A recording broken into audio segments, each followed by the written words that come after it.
It's National Meadows Day, and here at Plantlife we're celebrating and exploring these wonderful habitats.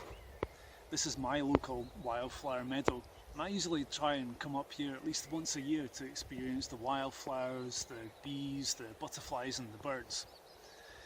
But this year's been slightly different. I've been coming up here on a much more regular basis because this has been part of my daily walk. So I've started to get to know this meadow much better.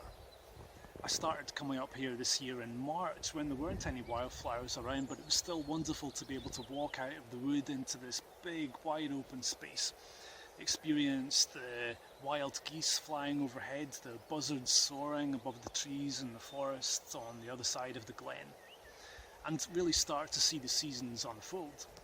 As the weather started to get a bit warmer, I started to see the first wildflowers of spring appearing. The first things I saw were things like cuckoo flower and water avens down next to the river at the bottom of the glen.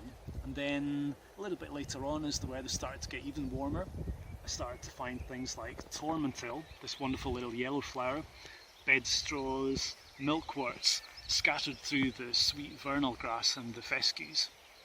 And now it's the turn of the orchids, which are really starting to explode to life across the meadow at the moment.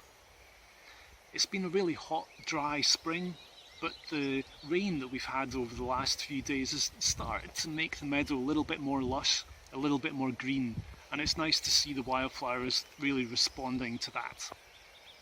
This meadow is looked after by the Scottish Wildlife Trust, and I'm really grateful for their hard work because it allows me to come out and experience this wonderful habitat.